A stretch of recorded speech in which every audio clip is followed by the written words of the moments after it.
주여 참으로 주님께서 아버지 하나님 이제 영광 가운데 참으로 온 우주를 통치하시고 온 우주의 왕으로서 자정하시며 하나님 보좌 우편에 앉으셔서 영원히 통치하신 하나님의 그 통치의 능력이 아버지 하나님 다윗의 왕가를 이루며 아버지 하나님 참으로 주님 나단의 언약을 이루시며 아버지 하나님 참으로 주님 참으로 나단의 신탁을 이루시며 하나님께서 참으로 영원히 통치하실 그 영광스러운 주님의 나라 주님의 의가 임하여 주시고 계획 가운데 임하여 주시고 생명 가운데 임하시고 우리를 회복하신 하나님의 놀라운 능력이 우리를 살리며 우리 영혼을 살리며 우리 심령을 살리며 아버지 우리 믿음을 살리며 아버지 우리를 이끌어주시며 아버지 주님의 능력으로 이끌어주시며 살게 하시며 고백하게 하시며 경배하게 하시며 아버지 하나님 주님을 찬송케 하시며 아버지 하나님 참으로 주님께서 우리 가운데 임재하셔서 예수 그리스도의 거룩한 은혜와 능력으로 말씀의 능력으로 임재하시는 거룩한 은혜로 충만케 하시며 진리의 은혜로 충만케 하시며 우리를 구원하신 아버지의 구원의 은혜와 은총 가운데 기뻐하며 감사하는 믿음으로 승리하는 제대로 신앙과 믿음의 수도 하나님 축복하여 주시옵소서.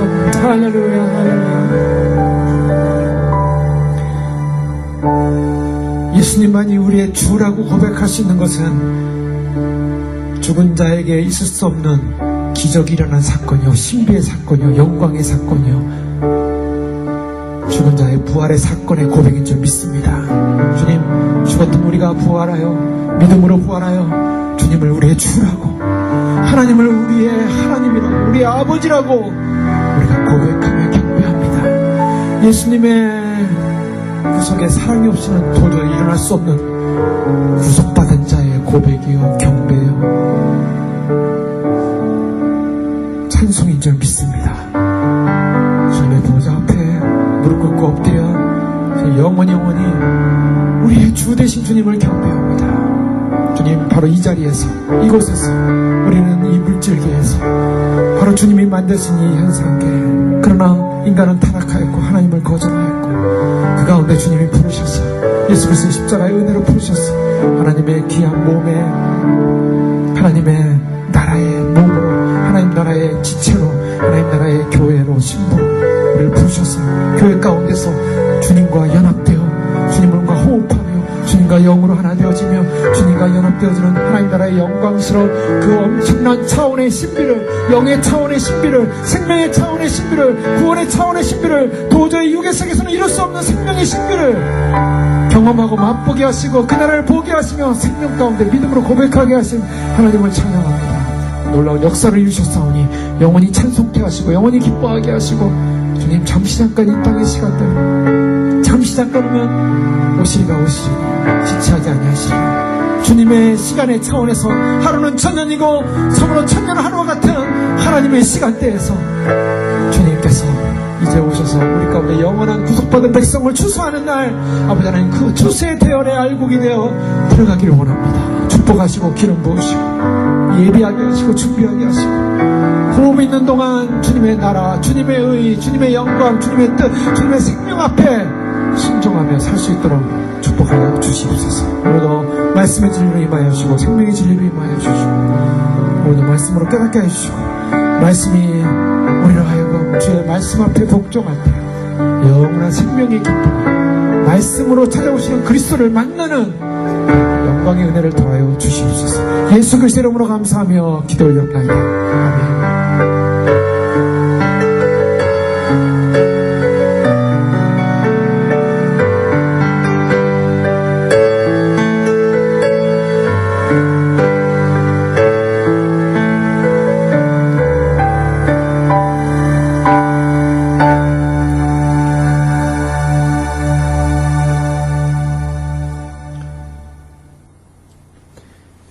함께 나눌 하나님 말씀은 로마서 3장 27절에서 31절까지의 말씀입니다.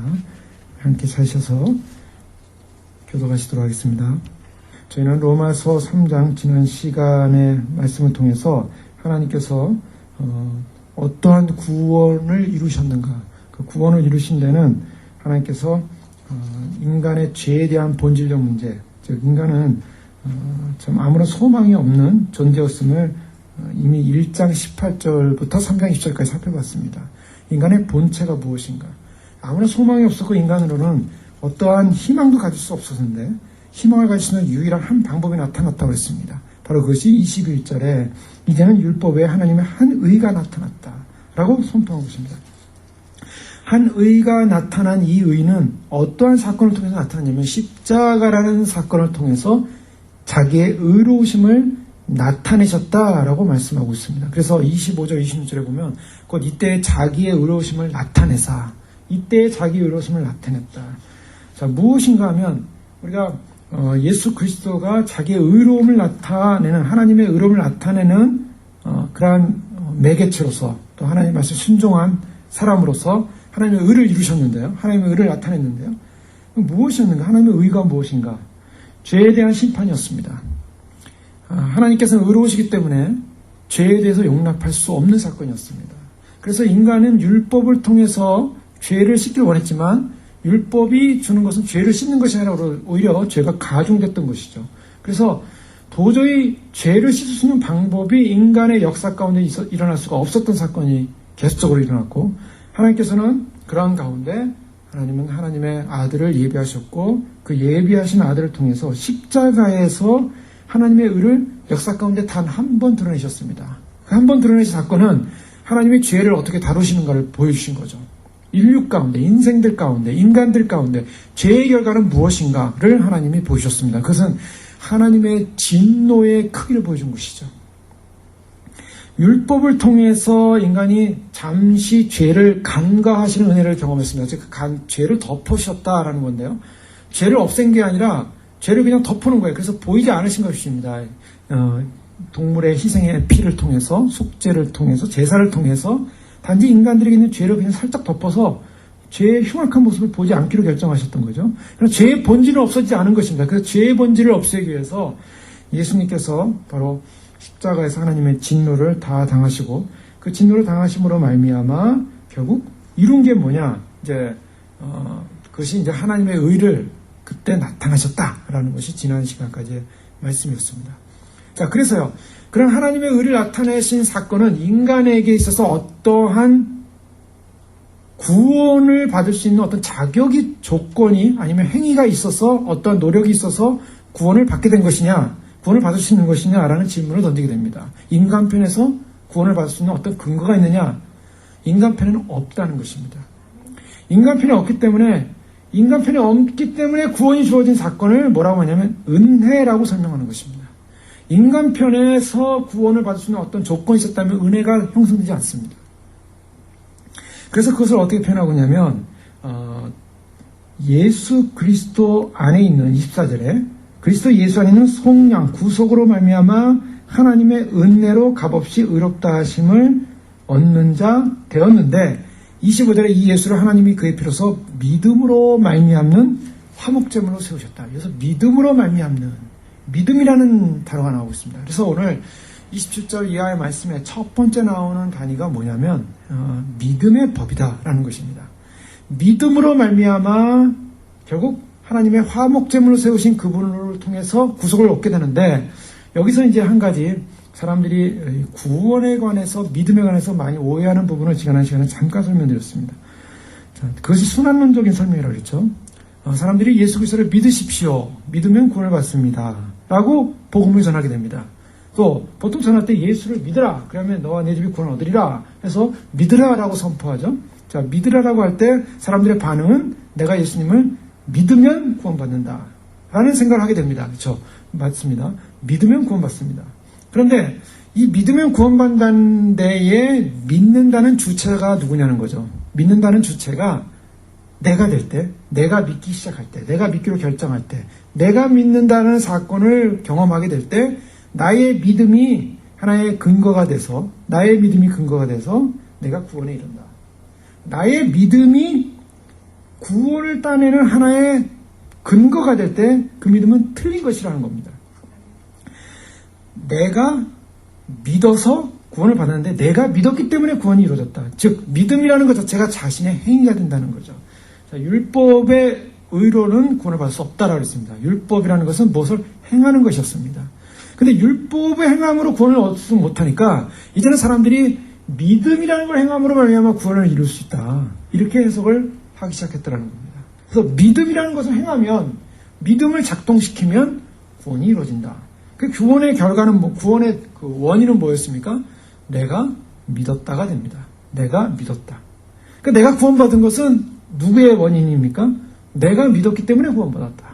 그러니까 나의 의예요. 나의 의. 내가 믿지 않았으면 구원받지 못했어요. 그러니까 사람들이 그때부터 뭐 하기 시작합니까? 아, 나는 믿은 사람, 저 사람은 안 믿은 사람. 이제 우리가 이걸 이렇게 크게 늘 오해할 수가 있는 것이죠. 나는 믿었는데 저 사람은 못 믿었어. 나는 다 차려놓은 밥상, 예수 그리스도의 십자가, 예수 그리스도의 구원 사건, 나는 그걸 보고 믿었어. 근데 저 사람은 왜 안 믿지? 저 사람 안 믿었기 때문에 저 사람 마땅히 지옥 갈 사람, 나는 믿었기 때문에 마땅히 천국 갈 사람. 자, 이렇게 이제 구별이 되기 시작한다는 거죠. 많은 신앙생활을 하면서 많은 크리스찬들의 그 신앙 속에는 아, 나는 믿은 사람이니까 나는 괜찮은 사람. 저 사람은 아직도 못 믿고 있으면 참 바보 같은 사람. 우리가 이제 이렇게 구분하기 시작할 수 있다는 것입니다. 자, 거기에는 큰 오해가 생긴다는 거예요. 그럼 구분이 일어날 때 어떤 사건이 벌어집니까? 내가 믿었다라는 이 사건은 굉장한 사건이에요. 내가 예수님을 믿었다는 이 사건은 엄청난 사건이에요. 그래서 그것은 굉장히 내가 대단한 존재라는 생각을 하게 되는 거예요. 내가 예수 그리스도를 믿다니. 나라는 존재가 확실히 똑똑해. 나라는 존재가 참 명석해. 나는 이렇게 믿을 수 있는 사람이야. 근데 저 사람은 왜 못 믿지? 저 사람들은 왜 못 믿지? 참 바보 같은 사람들이야. 이렇게 이제 구분이 될 때 어떤 마음이 들어오기 시작하냐면 27절에 그런즉 자랑할 때가 어디 있느냐. 이제 자랑이라는 부분이 나온다는 것입니다. 자, 이것은요. 얼마든지 우리 크리스찬으로서 우리가 이것을 오해할 수 있는 구원의 해석에서 오해할 수 있는 부분이라는 것입니다. 자, 그럼 뭐냐? 지난 시간에 살펴봤죠. 내가 믿는 사건이 과연 나로부터 출발한 사건이냐라고 할 때 그렇지 않다는 것입니다. 자, 믿음이라는 것을 어떻게 정의하느냐가 굉장히 중요한데요. 25절에 보면 이 예수를 하나님의 그의 피로써 믿음으로 말미암는 믿음으로 말미암아. 자, 믿음으로 말미암는다는 것은요, 믿음의 행위가 나로 하여금 구원을 이루는 원인자가 아니라 믿음이라는 수루, 영어로 하면 수루입니다. 그리고 헬라어로 하면은 디아라는 표현을 해요. 디아라는 방언인데요. 디아 아니면 수루인데 이것은 통하여, 그러니까 믿음이라는 것이 믿음을 근거로 해서 내가 구원을 따내는 것이 아니라 믿음이라는 것은 뭐냐면 하나님의 의가 이미 이루어졌습니다. 율법 외에 하나님의 의가 나타났고 우리는 여기서 존재하고 있는데 우리가 하나님의 의를 이루신 사건을 인정하고 그것을 받아들이기로 결정할 때 그것을 믿음이라고 합니다. 그 인정하고 받아들이기로 결정하는 그 믿음을 통하여 나에게 뭐가 되냐면 그 하나님의 의가 나에게 들어온다는 것입니다. 그래서 이것을 우리가 신학용어로 전가된다는 표현합니다. 의의 전가. 의라는 것이 믿음이라는 파이프를 통해서 들어와가지고 나에게 들어온다는 것입니다. 믿음이라는 것은 뭘 말하냐면 내가 하나님의 의를 내가 쟁취하는 사건이 아니라 믿음은 단지 파이프 역할을 한다는 것이죠. 믿음이라는 걸 통하여 내가 예수 그리스도의 사건을 인정하고 받아들이고 그것을 아멘으로 하고 내가 예수님 나의 죄인됨과 하나님과의 관계 끊어짐이 바로 예수님의 사건을 통해서 내가 하나님과의 관계가 회복됐다는 사실을 내가 알고 인식할 때 그것이 믿음이고요. 그 믿음이라는 것이 결국 내가 하나님의 의가 전가되어지는 통로가 된다는 것입니다.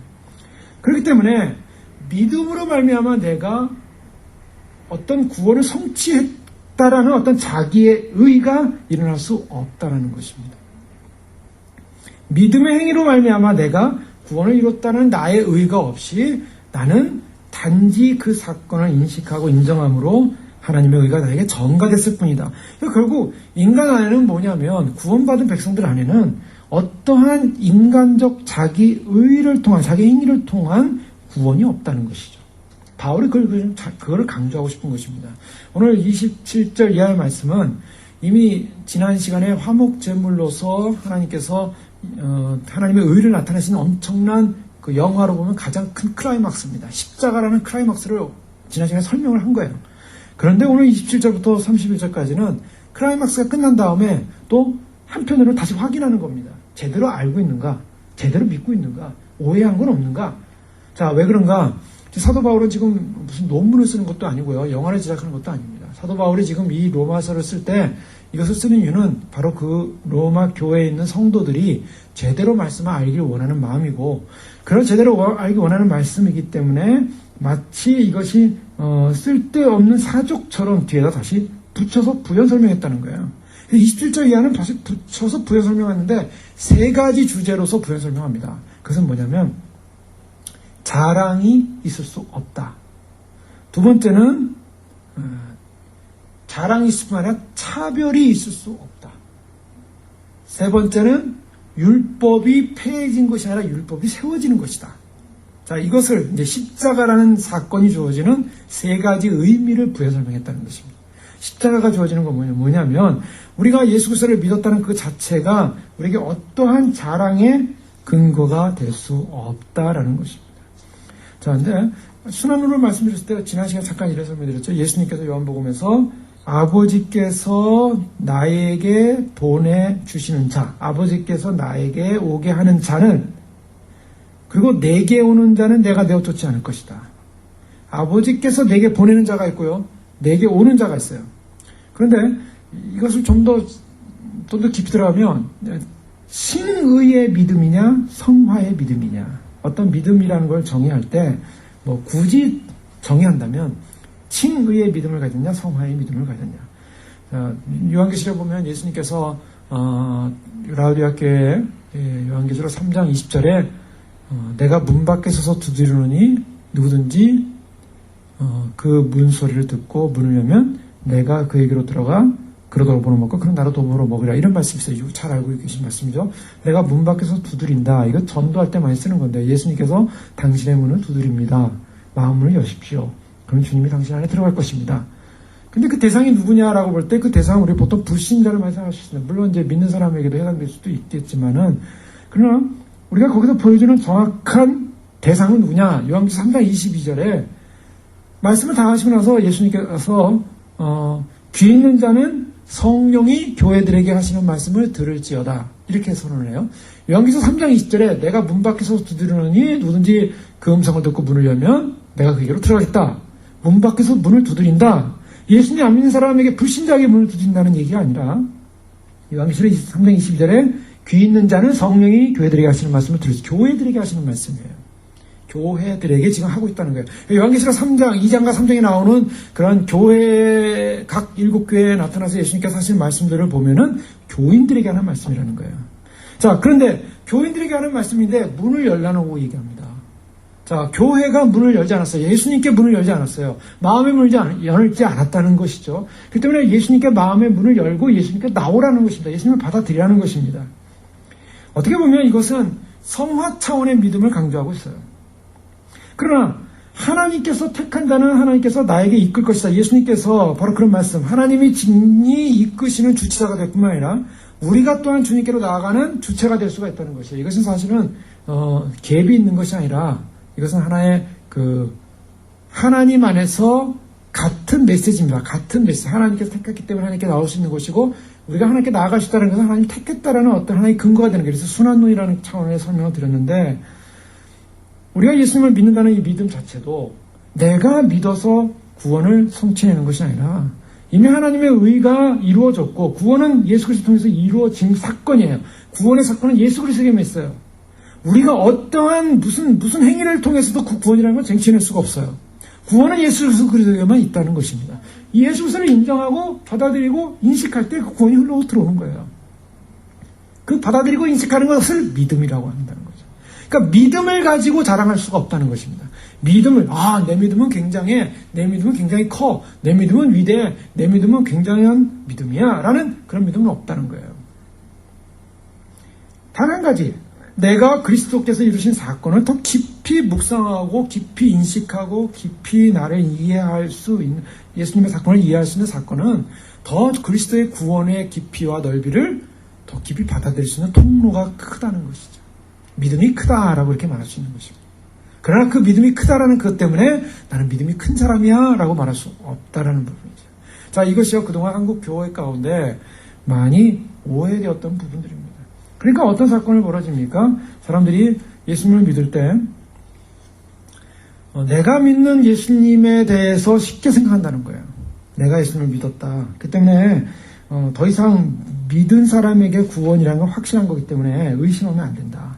그러니까 한 번 예수님 믿으면 예수님이 다 구원해 주는 사건이기 때문에 그냥 당신이 믿은 그 믿음 사건, 당신이 예수님 믿기로 결정한 사건은 완전히 굉장히 중요한 것이다. 그러니까 그 믿음 하나로 다 끝나버려요. 다 믿음 하나로 다 끝나버리니까 단순한 안일 믿음주의로 이제 흘러가기 시작했던 거죠. 단순한 안일 믿음주의로 흘러가면서 믿음이라는 게 굉장한 자기 공로가 되기 시작했습니다. 자기 공로가 됐으니까 나는 예수 믿었으니까 아무 문제 없어. 나는 예수 믿었으니까 나는 구원 받을 거야. 왜? 내가 믿었으니까. 이제 내가 믿었다라는 것을 강조하기 시작하면서 오해하기 시작하는데요. 사실은 성경에서는 이 믿음이라는 부분을 좀 더 깊이 들어가게 되면 구원과 관련해서 이 믿음은 어떤 믿음이어야 되냐면 행위가 따르는 희생이 따르는 믿음이어야 한다라고 얘기하고 있습니다. 예. 마태복음 7장 13절 이하에 보면 예수님께서 많은 사람들이 예수님의 이름으로 예수님을 따르고 예수님을 주여 주여 부르고 예수님을 믿었다고 얘기하지만 천국에 들어갈 사람이 많이 없다라고 얘기하시는 장면을 보게 돼요. 누가복음에도요. 좁은 문에 들어가기를 힘쓰라. 많은 사람이 좁은 문에 들어가기를 찾지만 들어갈 자가 적으니라. 예수님께서 하신 말씀은 우리가 구원받는다는 이 구원이라는 것이 쉬운 구원이냐? 결코 쉽지 않다고 말씀하세요. 근데 문제는 교회들이 그러한 복음을, 그러한 사실을 거절한다는 것입니다. 교회가 거절해 왔어요. 예수님 믿는 것이, 예수님 믿고 구원받는 것이 너무나 쉬운 문제로 전제를 해버렸어요. 어떤 집회 가운데 예수님 믿기로 결심하는 사람 다 나오십시오. 빌리그레암 집회 같은 데 보면 많이 그러지 않습니까? 미국에서도 빌리그레암 집회, 많이 하지 않았습니까? 저도 한번 참석해 봤는데, 보면은, 이제 집회 기간 중간에 이제 나오라 그래요. 그래서 예수님 믿기로 하고, 자기 삶을 돌이키라고, 예수님께 나오는 사람 다 나갑니다. 나가니까 사람들이 우르르 나가니까 나도 이번에 다시 한번 나가보자. 그래서 그냥 그 분위기에 이끌려서 나가는 사람이죠. 나가서 거기 앞에 나가면 그 사람이 구원을 받은 것이냐? 구원을 받았다고 선포를 해줘요. 근데 그것은 구원이라고는 보지 않습니다. 그래서 많은 진정한 구원을 이야기하는, 참된 구원론을 얘기하는 사람들의 입장에서는 어떠한 교회에서 앞으로 나오십시오, 분 앞으로 나오십시오, 콜링해가지고 앞으로 나오는 사건으로 구원이 끝나는 사건이라면 얼마나 좋겠어요. 구원은 그 다음부터예요. 그 다음부터 어떤 사건이 벌어냐면 진정한 회심에는 진정한 헌신이 따른다는 것입니다. 진정한 회심에는 진정한 헌신. 근데 진정한 헌신이 따르지 않는 회심만을 강조한다는 것은 거짓 복음이라는 거예요. 반쪽이라는 거예요. 완벽한 복음이 아니라는 것입니다. 자, 베드로후서 1장 10절에 보면 그러므로 형제들아 더욱 힘써 너희 부르심과 택하심을 굳게 하라. 너희가 이것을 행한 적 언제든지 실족하지 않냐리라. 굳게 하라라고 말하고 있어요. 너희를 부르심과 택하심을 굳게 하라. 자, 우리의 신앙이라는 것은 단지 한번 부름받은 것으로 끝난 것이 아니라 그것을 날마다 점검해가고 확인해가야 한다는 것입니다. 고린도서 13장 5절에 사도 바울은 이렇게 얘기하죠. 너희가 믿음이 있는가 너희 자신을 시험하고 너희 자신을 확증하라. 예수 그리스도께서 너희 안에 계신 줄을 너희가 스스로 알지 못하느냐? 그렇지 않으면 너희가 버려온 자니라. 자, 너희 스스로 믿음이 있는가 너희 자신을 시험하고 너희 자신을 확증하라. 자, 정말 이 구원이라는 것이 과연 쉬운 문제인가? 우리가 정말 구원받은 자의 어떤 참된 모습을 갖고 있는가? 자, 성경에 보면 예수님을 많은 사람들이 따랐습니다. 예수님이 누구라는 것, 하나님의 아들이라는 사실도 어느 정도 감을 잡고 예수님을 따랐어요. 그런데 예수님께서 늘 하신 말씀은 뭡니까? 예수님은 구원받은 사람은 반드시 제자가 돼야 된다. 제자가 돼야 된다는 제자도의 말씀을 하세요. 제자가 된다는 것은 뭡니까? 제자가 된다는 것은 어떤 그냥 단순한 어떤 인식적인 믿음만을 강조하는 게 아니에요. 삶의 진정한 그리스도를 따름의 삶이 있는가? 이 부분에 있어서 행위적인 열매를 말하고 있어요. 자, 히브리서 11장에도 보면 이제 로마 4장에도 다음 장에도 나오지만은 아브라함의 믿음에 관한 얘기를 합니다. 근데 아브라함의 믿음에 관한 얘기를 할 때 이 믿음이 과연 어떤 믿음이 진짜냐? 행위적인 결과가 따른 믿음이 진짜다. 자, 믿음이라는 행위를 통해서 구원을 받는 게 아니라 믿음이라는 것이 결국 나를 구원받은 존재로 전가가 됐고, 구원이 전가됐고 의로운 존재로 전가가 됐는데, 그럼 의로운 존재로 전가된 사람들은 어떤 사람이어야 되는가? 반드시 행위적인 삶을 살아야 한다는 것입니다. 그 행위적인 삶을 사는 것, 그래서 로마서 16장 26절에 이미 첫 번째 시간에 우리가 살펴볼 때, 이제는 나타내신 바 되었으며 영원하신 하나님의 명을 쫓아 선지자들의 글로 말미암아 모든 민족으로 믿어 순종케 하시려고 알게 하신 바 그 비밀의 계시를 쫓아낸 것이니 이 복음으로 너희를 능히 견고하게 하실. 이 사도 바울이 로마서를 쓸 때 가장 최후의 목적은 뭐냐? 로마서 16장의 마지막 정리하면서 믿어 순종케. 믿음이라는 것은 무엇을 따르냐면 반드시 행위적 열매를 따라야 된다. 즉 그것은 뭐냐? 제자도의 삶을 살아야 한다는 것을 강조하고 있어요. 자, 그런데요. 자, 그런 어떤 믿음에 대한 내가 그 주님의 은총을 입어서 구원받은 자라는 존재로서의 사실을 인식할 때 우리는 사실 어떠한 자랑도 있을 수 없다. 자, 이것이 이제 첫 번째 사도 바울이 다시 한번 확인하는 부분입니다. 왜 그러는가? 자랑이라는 것이요, 이 크리스찬들에게 있어서, 교회에 있어서, 특히 예수님 믿는 사람에서 가장 치명적인 질병입니다. 치명적인 질병이에요. 자, 오늘날은 어때요? 오늘날은 자랑하는 세대죠. 그래서 뭐 PR 시대라는 말 많이 쓰지 않습니까? PR 거 배워, 알릴 거 알리자. 그러면서 자꾸 알려야 된다. 이게 알린다라는 거, 근데 그 알린다라는 것이 물론 알릴 건 알려야 될 필요가 있겠죠. 그러나 이 알림에 있어서 그 내부적인 본성이 뭐냐면, 우리 믿음에 있어서 본성적 인간의 타락은 뭐냐?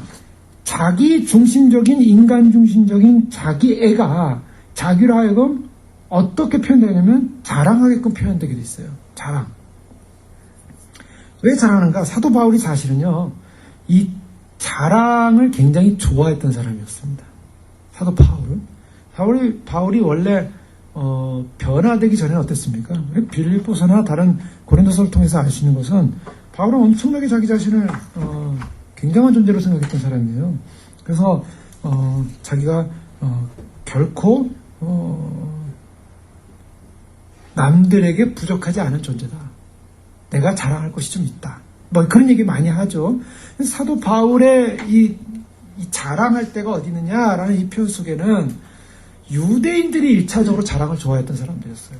그래서 그들은 늘 자랑에 대한 이 컴플렉스를 가지고 있습니다. 자기들은 자랑이 컴플렉스가 아닌데 바울이 볼 때 이들은 자랑이 컴플렉스였어요. 2장 17절에도 보면 유대인의 분류는 내가 율법을 의지하며 하나님을 자랑하며, 자, 율법을 가지고 하나님을 자랑했다라는 이런 표현을 씁니다. 자랑이라는 것이 유대인에게 있어서는 어떤 면에서 굉장히 그 본질적 어떤 자기 컴플렉스인데요. 사도 바울이 이 자랑에 관한 부분을 굉장히 많이 다룹니다. 고린도서 1장 29절에 보면 바울이 이렇게 표현하죠. 이는 아무 육체도 하나님 앞에서 자랑하지 못하게 하려 하심이라. 자, 이 고린도 교회 편지를 쓰면서 왜 자랑하지 못하게 하냐면, 하나님은 굉장한 사람을 들어 쓰는 것이 아니라 약한 사람, 천한 사람, 멸시받는 사람, 이런 사람들 택하셔서 강한 사람, 세상에서 뛰어나다는 사람, 지혜로운 사람, 또 세상에서 이런 자기 잘났다는 사람들을 부끄럽게 하려 합니다. 왜 그런가? 아무 이치도 하나님 앞에서 자랑하지 못하게 하려 합니다. 지금 바울이요, 고린도 교회 편지를 쓰면서도 그들이 자랑하지 못하도록 입을 처음부터 딱 막습니다. 너희가 무슨 은사가 많느냐? 막 경험을 많이 했느냐? 뭐가 있느냐? 자랑하지 마라. 예? 31절에 그러면서 계속 이렇게 얘기해요. 기록된 바 자랑하는 자는 주 안에서 자랑하란가? 함과 같게 하려 합니다.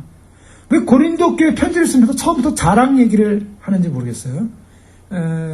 또 3장 21절, 고린도 3장 21절에도 보면요, 바울이 또 이런 표현합니다. 그런즉 누구든지 사람을 자랑하지 말라. 만물이 다 너희 것입니다.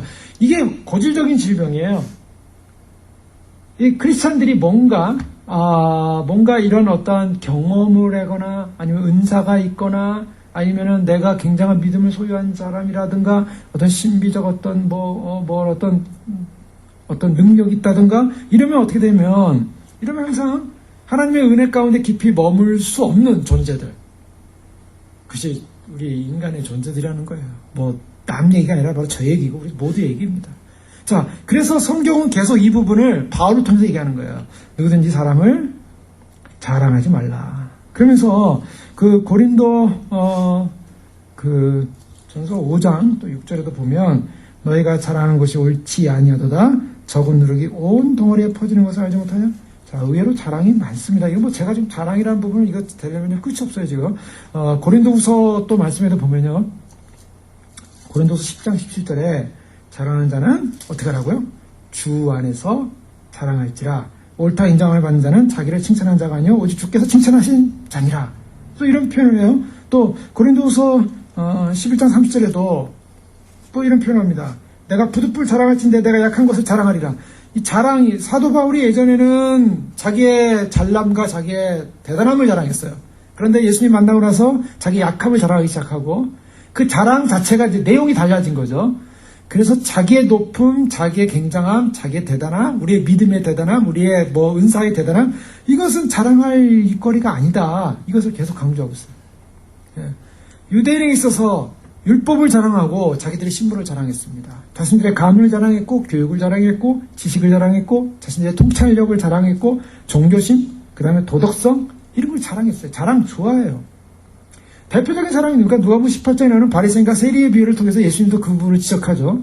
바리새인이 하나님 앞에서 나와서 했던 것은 자기 자랑이었어요.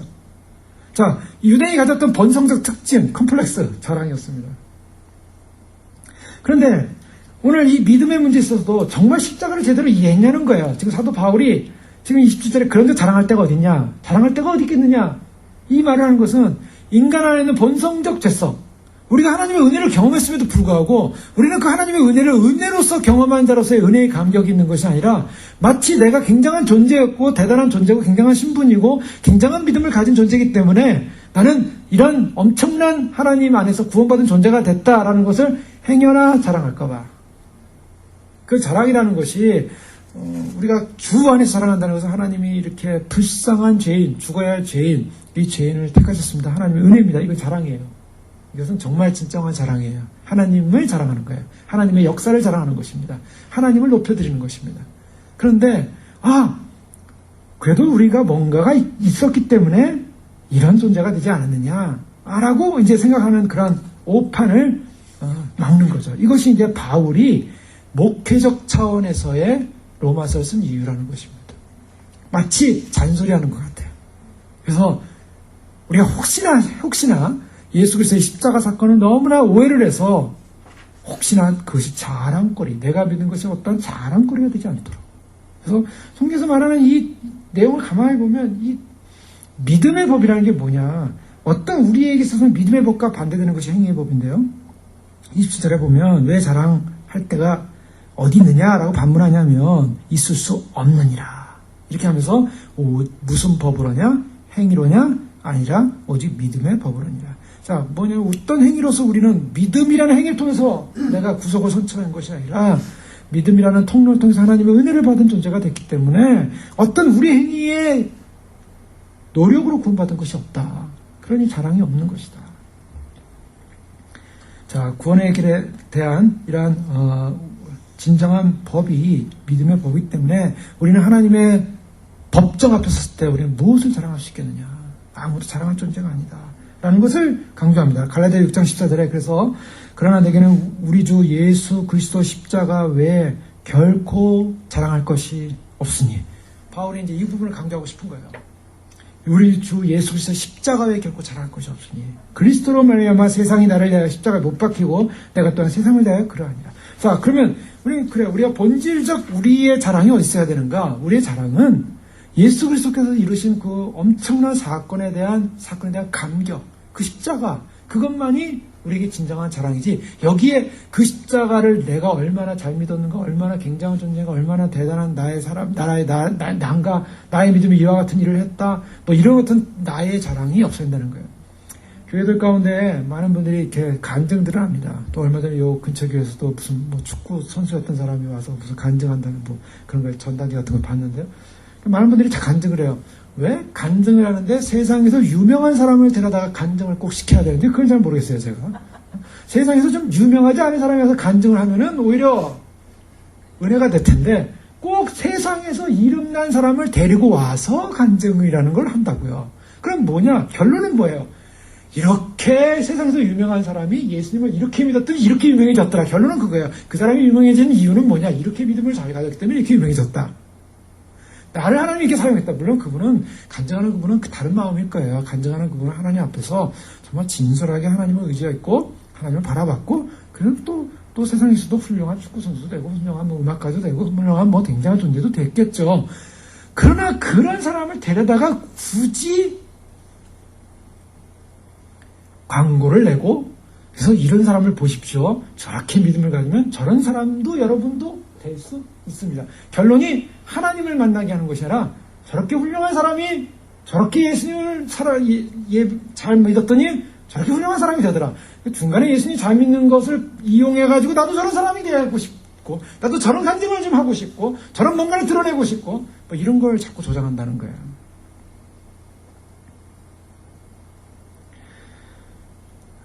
의도성이 보이는 그러한 내용들은 참 기독교가 결국 뭐냐 세속화됐다는 거죠. 세속화됐다는 것은 세상적 잘됨이 신앙적 잘됨과 연합이 돼서 세상적 잘됨에서 끝난 것이 아니라 거기다가 플러스 믿음까지 있더라.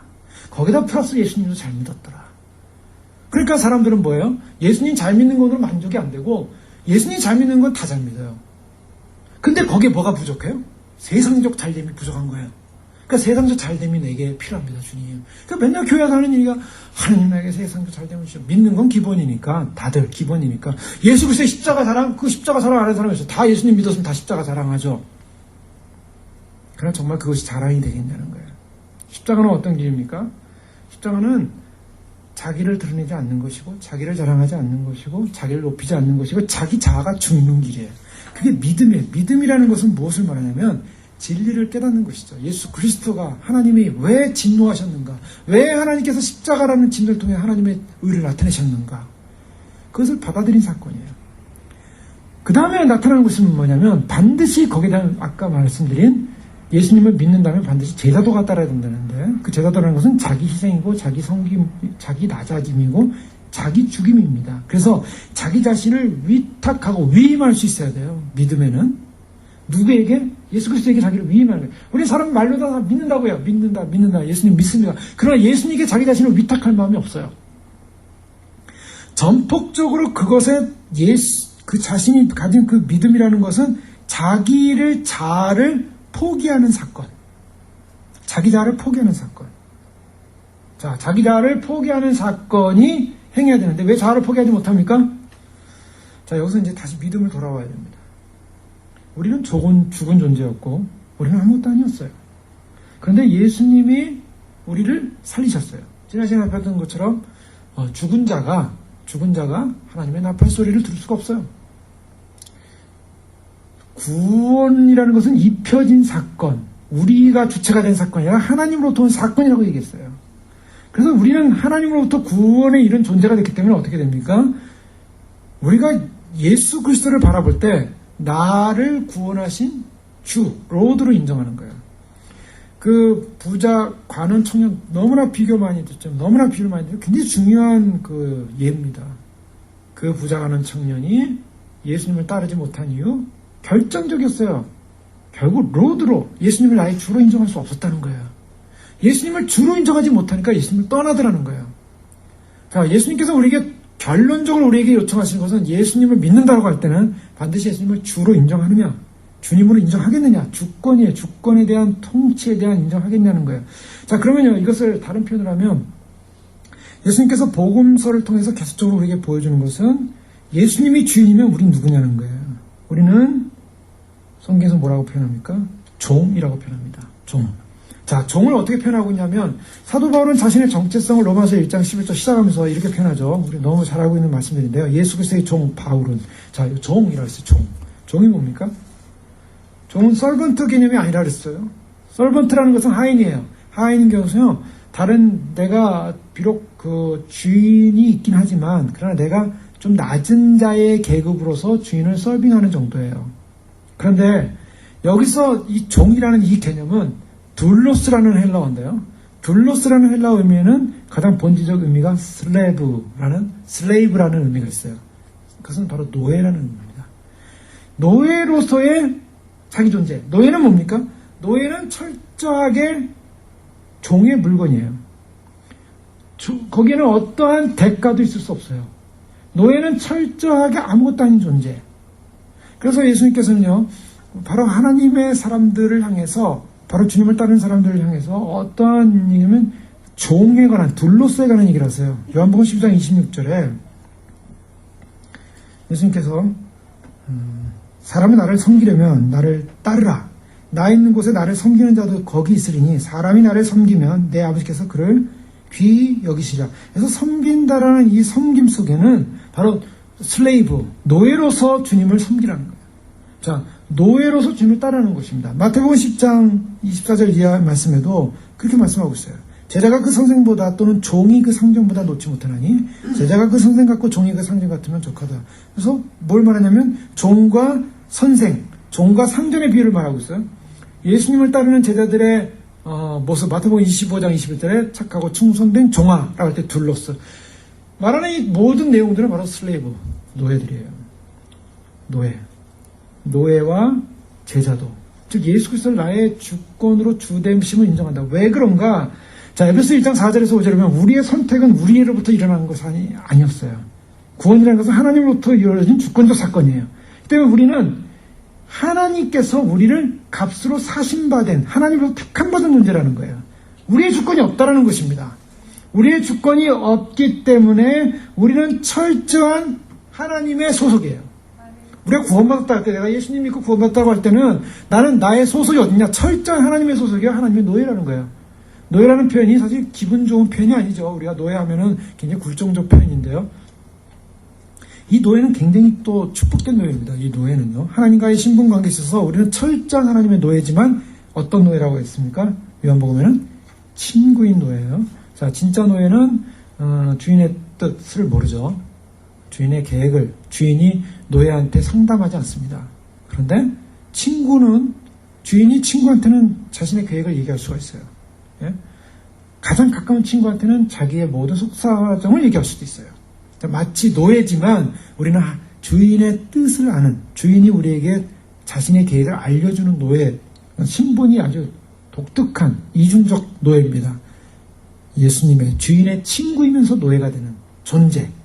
자, 이러한 존재로서 노예로서 사는 우리가 로마서 6장 18절에 뭐라고 표현하면 여기도 동일한 얘기를 하고 있어요. 우리가 어떤 신분이냐? 죄로부터 해방되어 의에게 종이 되었다. 의의 종, 의의 노예.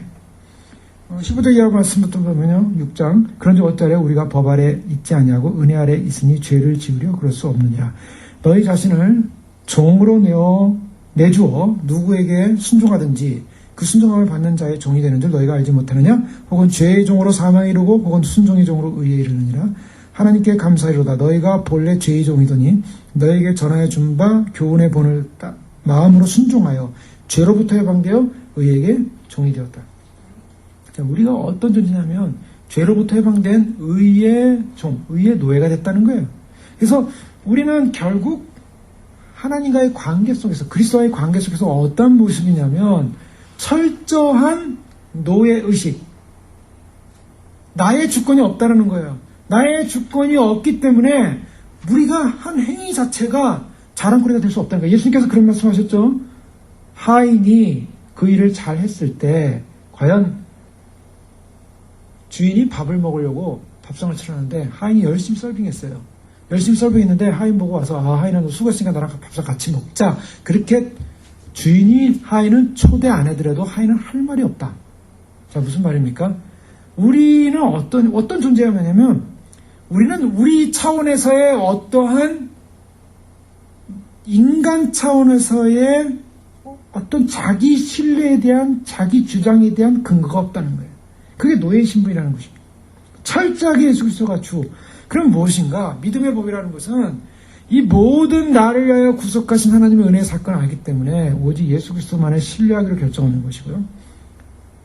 그리스도를 통해서 하나님께서 이루시려 했던 그 의가 성취되었다는 사실을 인정하고 예수님만을 자랑하는 것 외에는 어떤 것도 있을 수 없습니다. 라는 그런 믿음의 고백이 진정한 믿음의 법의 모습이다.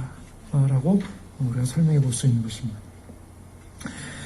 그러면서 두 번째는요. 그러면 자랑이 좀 더 소극적으로 나타나는 모습이 뭐냐. 그건 차별이 없다는 것입니다. 왜? 자, 자랑이 있다라는 건 뭘 말합니까? 내가 저 사람보다 좀 자랑할 게 있어. 그럼 뭘 말하고 있어요? 차별이 됐다는 거예요, 벌써. 나는 그래도 근거상 좀 나아. 나는 좀 우월해. 그런데 오늘 성경에서는요. 자랑할 것이 없다. 왜 자랑할 것이 없는가? 다 똑같다는 거예요. 다 평등하다는 거예요. 뭐가 평등합니까? 죄인으로서 다 똑같다는 겁니다. 로마서 1장 18절에서 3장 20절까지 보여준 것은 의인은 없나니 하나도 없으며 다 죄인이에요. 그러니까 다 죄인이니까 자랑할 것이 내가 이 사람보다 좀 더 덜 죄인, 좀 더 도덕적인 죄인 뭐 이런 게 아니라 자랑할 것이 없다라고 하는 것은 다 죄인이고 다 그 신분상 똑같다는 거예요. 다 죄인이에요. 다 죄인. 그런데 여기서 또 한 가지 반대적인 것은 뭐냐면 다 죄인이기 때문에 동일한 이 죄인들이 받을 수 있는 구원의 길은 단 한 가지밖에 없다라는 걸 설명해요. 동일한 이 죄의 덩어리, 죄의 집단이 구원받는 길 단 한 가지 왜? 한 가지 길. 내가 곧 길이요 진리요 생명이에요. 예수 그리스도의 십자가만이 유일한 구원의 길이라는 것을 선언하고 있다는 거예요. 그렇기 때문에 오늘 29절 말씀에 보면 하나님은 다만 유대인의 하나님이시냐 또한 이방인의 하나님은 아니시냐 진실로 이방인의 하나님도 되시니라. 무슨 말이냐면 하나님과의 그 십자가라는 이 화목제물이 무엇을 설명하고 있냐면요. 화목제물이라는 것은 굉장히 중요한 제물이라고 했습니다. 왜냐하면 십자가 사건이 궁극적으로 우리에게 주는 사건은 하나님과의 관계 회복이었어요. 인간의 본질적 저주받음은 하나님부터 깨어진 존재, 하나님의 영광이 이룰 수 없는 존재, 3장 23절에 말한 것처럼 하나님의 관계가 깨어진 존재라는 거예요. 인간의 가장 영광스러운 축복은, 가장 축복된 회복은 하나님과의 관계 회복이에요. 여러분, 관계가 깨어지면 얼마나 그 인격과 인격의 사이에서 불편합니까? 불편하죠.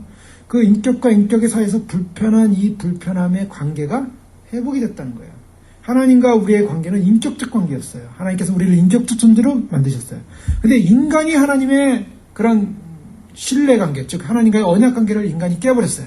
인간이 깨버리면 말이야마 돌이킬 수 없는, 붙일 수 없는 깨진 유리병이 되어버린 거예요. 이걸 뭘로 붙일 수가 없어요. 그래서 인간의 가장 큰 저주는 결국 깨어진 채로 살아가는데 하나님과의 관계가 회복될 수 없었다는 것.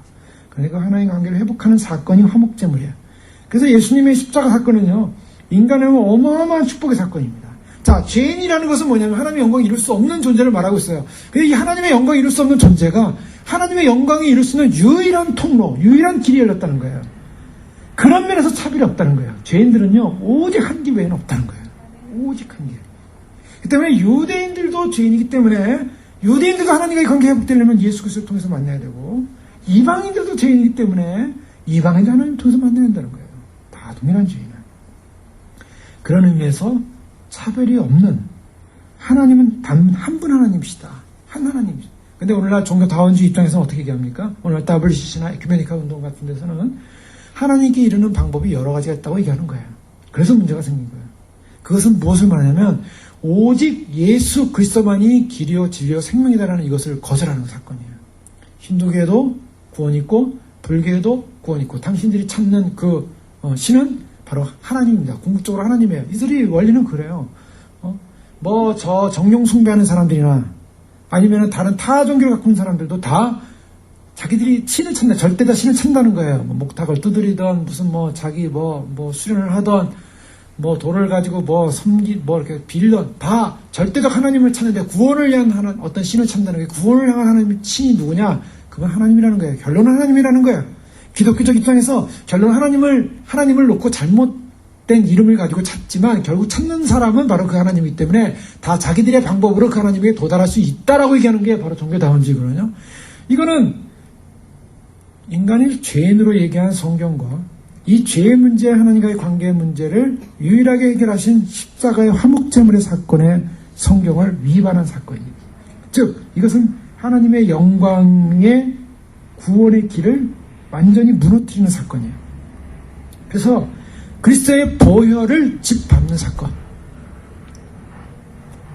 종교다원주의입니다. 예수 그리스도의 피라는 이 피는요, 도저히 우리가 상상할 수 없는 피입니다. 그래서 천사들도 그 지혜, 하나님의 지혜를 보고 놀랐다고 하잖아요. 어떻게 하나님의 공의와 사랑이 한꺼번에 실현될 것인가. 하나님의 공의와 사랑, 죄라는 문제는요, 이거는 어떤 것으로 해결되지 않는 문제였어요. 어떠한 율법의 문제로도 해결할 수 없었어요. 어떠한 제사법을 가지고 제사의 희생 제물을 가지고 해결할 수 없었어요. 아무리 1년에 한 번씩 대제사장이 속죄소에 들어가서 송아지의 피를 뿌린다 할지라도 해결될 수 없는 죄의 문제, 이 죄의 문제, 죄가 그렇게 끈질기고 그렇게 무섭고 우리가 암이 무섭다고 하는데 암보다 더 무서운 영원히 무서운 우리의 영혼을 죽이는 갉아먹는 죄, 이 죄의 문제 해결하는 방법은 그리스도의 피밖에 없다는 거예요. 하나님의 죽으심, 하나님이 자신의 생명을 내어주심, 그게 아브라함 언약이었죠. 아브라함이 하나님께서 아브라함에게 너의 자손이 믿음으로 이렇게 창대케 될 것이다, 이것을 언약을 확증하기 위해서 하나님께서 고기들의 짐승의 배를 가르겠죠. 새는 가르지 않았죠. 배를 가르고 하고서 기다리고 있는데 밤에 횃불이 지나갑니다. 배를 가른 사건, 이 아브라함 언약이에요. 하나님이 아브라함과 언약을 체결한 사건인데, 즉 이 언약은 죽음으로만이 해결이 된다. 이 죽음으로 해결된다는 사건, 즉 인간이 범죄한 사건, 하나님과의 관계가 깨어진 사건은 죽음으로만이 해결되는 사건이에요. 근데 인간 편에서 죽어봤자 인간은 그냥 죽음으로 끝나는 거예요. 인간은 더 이상 하나님께 올라갈 수 없어요. 인간 죄에 있어서는 사망이에요. 인간은 죽는 거예요. 그걸 끝이에요. 그런데 그 인간의 죽음이, 죄인된 인간이 아무리 죽어봤자 100명, 1000명, 만명, 수억 명, 지금 지구의 인구가 60억이고 70억이고 80억, 지구가 다 인구가 죽어도요, 하나님과 관계 회복이 안 돼요. 오직 죄 없으신 유일하신 인간이신 한 분이신 바로 예수 그리스도가 인간으로서 대신 죽으셨어요. 그래서 그 대신 죽으심으로 말미암아 그 죽음의 대가가 하나님과의 관계 회복이 이루어진 거죠. 죄가 용서받는 사건이 이것을 짓밟는 사건이에요. 그래서 왜 종교다원주의가 배도고 무서운 사건이냐? 십자가를 능멸하는 사건이요, 하나님의 구원 사건을 능멸하는 사건입니다. 이 때문에 그 배도에 대한 책임, 그 배도에 앞장섰던 목회자들, 교회들, 거기에 절한 모든 우상 숭배자들은 다 회개하지 않는 이상, 거기서 돌이키지 않는 이상, 거기서 나오지 않는 이상 구원받을 수 있겠습니까? 없겠습니까? 구원은 물론 하나님께 속했지만 본인들 다 구원받겠다고 생각하겠죠. 통합 측에서 지금 한국에서 대표하는 이번에 WCC를 인도했던 케인 목사님 있지 않습니까? 지난 주일날 그런 설교를 할 때 어떤 분이 올렸더라고요. 우리 기독교보다 1500년이나 더 깊은 믿음과 신앙을 가진 그러한 곳이 있습니다. 그 분들은 우리보다 더 선조들이고 우리보다 믿음이 깊은 분들입니다. 우리는 그분들과 연합해야 됩니다. 어디입니까? 카톨릭을 말하고 있어요. 지금 통합 쪽에서는 카톨릭은 이단이 아니라고 선언을 해버렸어요. 지난 총회 때 10월달 총회 때 카톨릭은 이단이 아니다. 동성애 문제 생각해보자. 자, 카톨릭은 물론 카톨릭에 계신 분들한테는 좀 불편한 얘기겠죠. 그러나 지금 저 교황이 지금 점점 자기를 음모를 드러내는 사건들을 보세요. 사건은 기독교를 완전히 무너뜨리는 사건을 하고 있어요. 자, 심지어는요, 이 땅에 창조된 모든 것들에게는 하나님께 이르는 그런 어떠한 신비적 사건이 있다는 거예요. 그 신비적 사건을 얘기하면서 소위 말해서 동물들, 개나 송아지나 동물들에게도 다 죽으면 천국 간다 라는 식의 내용을 얘기하고 있어요. 자, 구원을 다 무너뜨리는 시대. 자, 그런 사람들과 그런 교리를 가진 사람들과 연합돼서 구원의 길은 다양하다.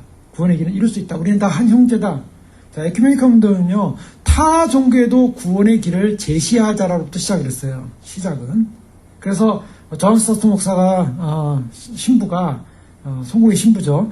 그 사람이 이제 그 로잔 대회를 시작하면서 바로 이제 소위 복음주의가 타 종교의 문을 열고 사회적 운동을 통해서 그들을 기독교의 하나님을 소개하는 방법이 좋지 않겠는가라고 해서 타 종교가 문을 여는 것을 오픈을 시켰어요. 그래서 소위 말해서 그것이 이제 에큐메니칼의 시작이고 WC 운동의 어떤 하나의 그 굉장히 중요한 시작이 됐는데, 자, 그것은 무엇이냐면 배도의 길, 철저하게 하나님의 말씀을 중심으로 하고 오직 예수 그리스도 한 길을 중심으로 믿는 사람들에게서는 그것도 엄청난 배도의 길입니다. 자, 하나님 한 분이신데 차별이 없는 구원에 이르는 길은 오직 예수 그리스도를 통한 구원의 길 외에는 없다. 이 차원에서 차별이 없다는 거예요.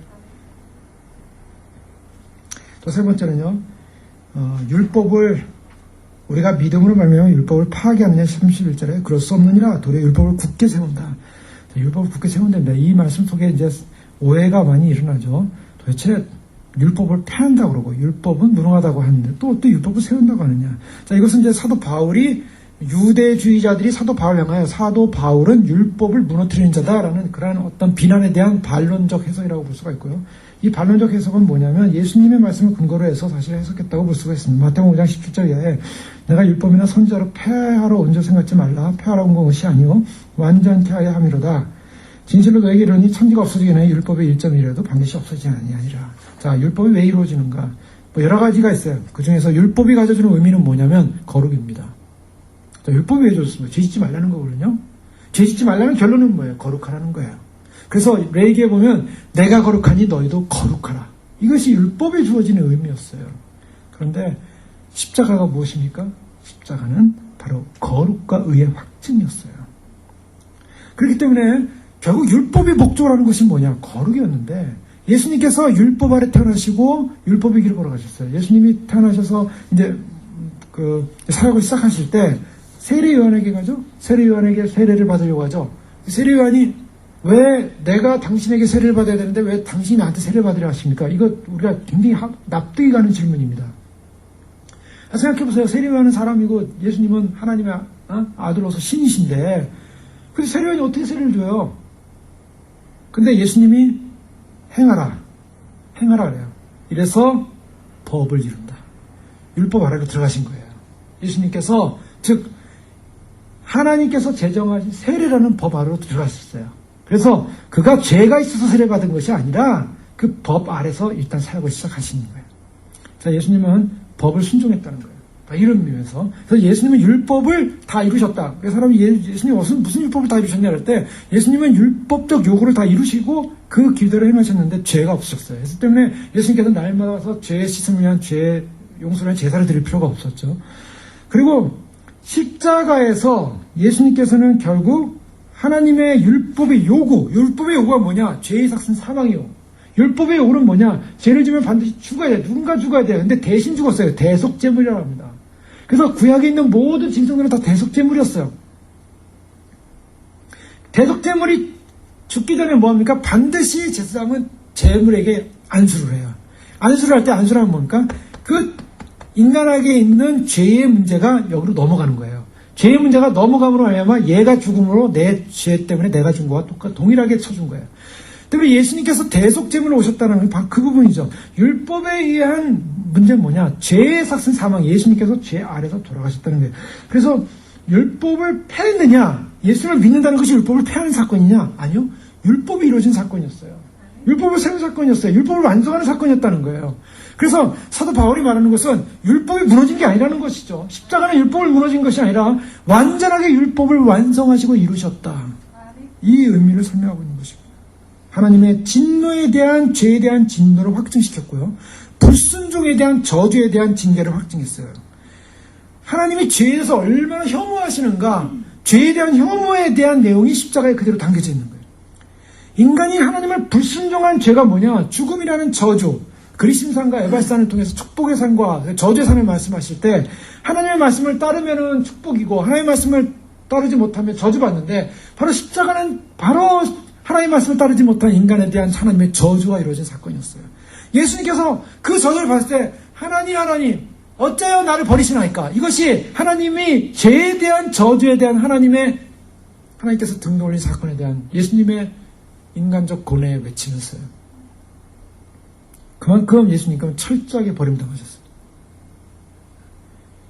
십자가에 죽은 만큼 하나님의 진노와 혐오와 죄에 대한 심판을 드러낸 것이 없고 율법에 말한 죄를 지은 자에 대한 심판이 이루어진 사건이 십자가 외에는 없었다는 거예요. 율법을 완성하시는 사건, 하나님의 거룩을 드러낸 사건, 하나님의 의를 드러낸 사건, 그리고 결국 우리의 죄됨에 대한 모든 것을 확증시킨 사건. 결국 그것은 뭐냐면 그 십자가를 통해서 우리가 얼마나 죄인이었는가, 얼마나 죄된 존재인가. 예.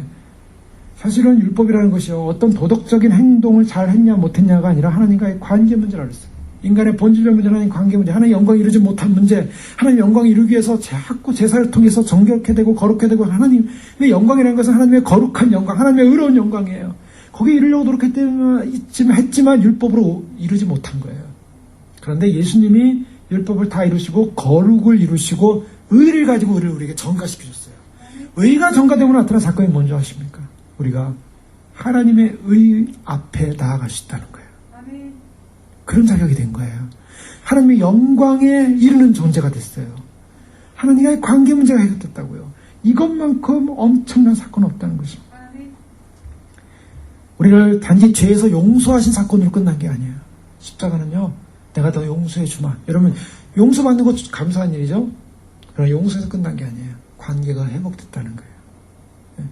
어떤 경우는 용서를 해줄 수 있어요. 그러나 관계가 회복되지 않을 수도 있지 않습니까? 용서는 가능한데. 그런데 용서해 줄 뿐만 아니라 이제는 하나님과 함께 할 수 있는 자리로 우리를 의롭다 하셨다는 거예요. 이것이 십자가 이루시는 엄청난 사건입니다. 자, 바울은요, 바로 이 부분을 다시 한번 확인하는 것입니다. 목회적 차원에서 다시 한번 죄인들을 겸손하게 만들려고 사실은 우리는 자랑할 것이 없다. 자랑을 배제하는 것입니다. 또 우리는 차별할 존재다. 우리는 연합될 존재다. 같은 존재가 같은 운명이에요. 같은 죄인이었고 유일하게 예수 그리스도를 통해서 구원받은 동일한 존재들이었다. 또 율법을 굳게 세운다는 건 도덕률 폐기라고 그래서요.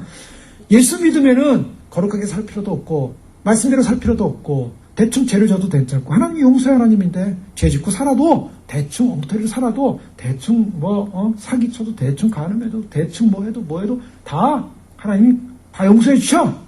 이게 아니라는 거예요. 율법은 살아있어요.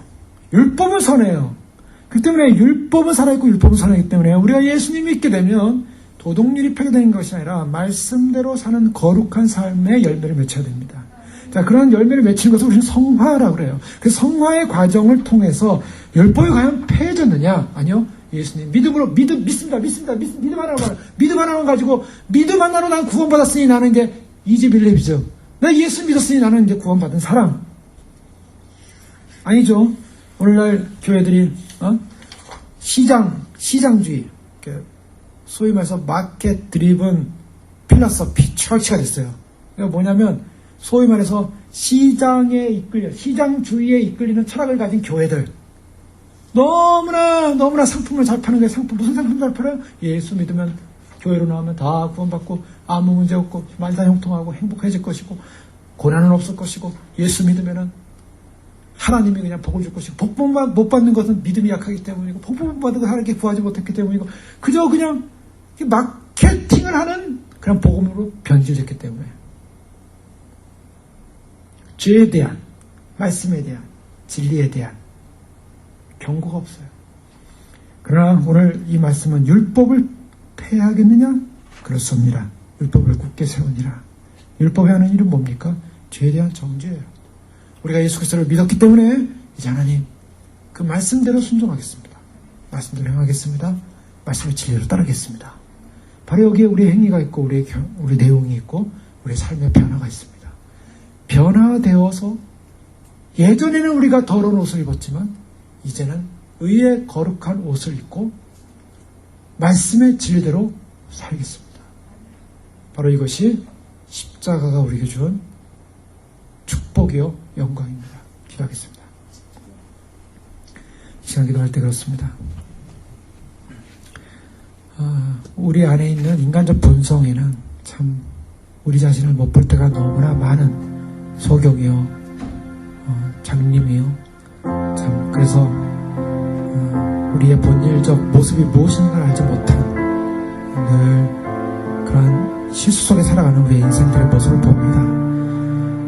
주님 안에서 우리에게 주어진 이 은혜가 얼마나 큰 것인지 우리의 공로는 없습니다. 우리의 믿음의 크기도 굉장한 것도 없습니다. 주님의 은혜로만이 저에게 은혜가 전가됐고 주님이 이루신 십자가 사건을 통해서 우리 구속을 받았습니다. 주님 오시는 날까지 우리가 이 은혜에 감격하여 믿음으로 살게 하시고 주님의 말씀대로 정말 주님이 얼마나 저희 그 죄에 대한 하나님과의 관계를 회복하기 위한 하나님의 길이 얼마나 힘든 길인가 다시 한번 묵상하고 그 감격 앞에 우리가 죄와 상관없이 주님을 만나기 위해서 거룩함에 이르는 그런 믿음의 삶으로 승리할 수 있도록 축복하여 주시옵소서. 기도하겠습니다. 하늘의 아버지 하나님 감사합니다. 저를 이끌으시는 하나님, 정말 많은 시간, 많은 삶 속에 아버지 하나님, 우리가 너무나 많은 죄들을 져왔습니다. 주여, 참으로 죄인이었습니다. 형편없는 죄인이었고 용서받지 못할 죄인이었습니다. 주님 안에 다시 한번 회복하기 원합니다. 참된 종의 모습, 아버지 하나님, 노예의 모습, 그래서 우리를 주장할 수 없는 모습이 되어지게 하여 주시옵소서. 주님 또한 주님 앞에서 참으로 주님 너무나 쉽게 되어진, 쉬워진 그러한 참으로 복음주의의 사회 속에 아버지 우리는 예수 그리스도, 오직 예수 그리스도, 오직 한 분, 예수님 한 분만을 섬기고, 오직 예수님 한 분을 높이고, 예수님 한 분만을 자랑하고, 예수님 한 분만이 우리의 생애의 자랑이요 높이며 영광입니다. 주님, 그것이 우리의 자랑일 뿐입니다. 예수 그리스도만이 우리의 자랑일 뿐. 예수 그리스도를 찬양하게 하시고, 아버지 하나님, 우리의 생애가 삶 가운데 다시 한번 확인하면서 하나님 화목제물로 오신 예수님, 하나님과의 관계를 회복하신 주님, 그 감격 빼앗기지 않게 하시고, 감격 놓치지 않게 하시고, 아버지 하나님 참으로 주님 앞에 구원받는 길이 아버지 하나님 참으로 어떤 의로운 행위로서 구원받는 것이 아니라 우리가 죄인된 존재로서 아버지 하나님 앞에서 정말 차별 없는 똑같은 동일한 죄인들이 오직 한 길, 오직 한 하나님, 오직 한 분에게 나아가시는 유일한 길이 예수님을 믿는 예수님을 따르는 길임을 놓치지 않게 하시고, 따르게 하시고, 받게 하시고, 잊지 않게 도와주시옵소서.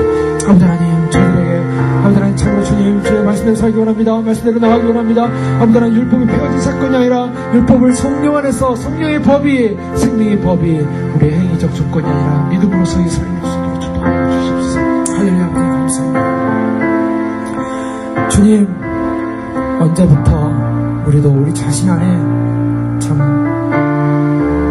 우리도 모르게 우리 안에 자랑이 세워져 가고 있음을 확인할 때가 있습니다. 주님, 그런 자랑의 근거가 없음을 저희가 다시 한번 확인합니다. 용서하여 주시옵소서.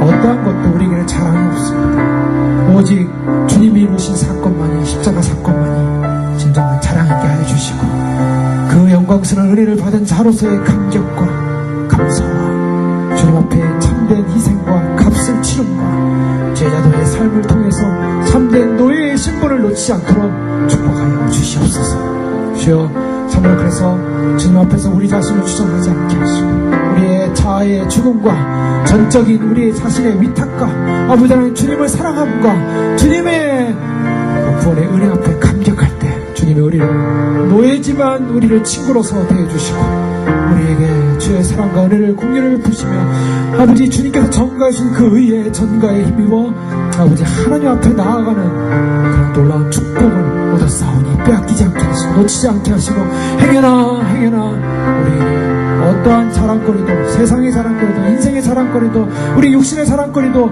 우리가 행한 행위의 자랑거리가 일어나지 않도록 하나님 저희를 긍휼히 여겨 주시옵소서.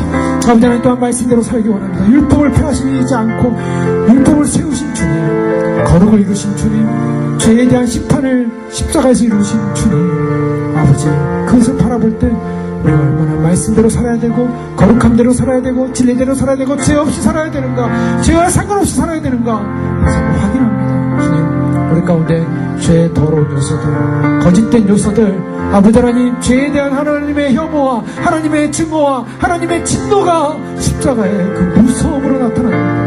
주여, 죄를 가벼이 여기지 않게 하시고, 회개케 하시고, 용서받게 하시고, 용서해서 주님과의 관계 회복으로 아버지 하나님 거룩함으로 주님 오시는 날까지 거룩함과 합평함으로 말미암아 주님을 맞이할 수 있도록 저희를 축복하여 주시옵소서. 성령 하나님 기름 부어 주시옵소서. 오늘도 이 시간 말씀 가운데 함께 주님을 찬양합니다. 오시는 주님을 기뻐합니다. 주님, 주 앞에 서는 날까지 믿음으로 말씀으로 진리로 승리하게 하여 주시옵소서. 예수 그리스도의 이름으로 감사하며 기도 올려옵나이다.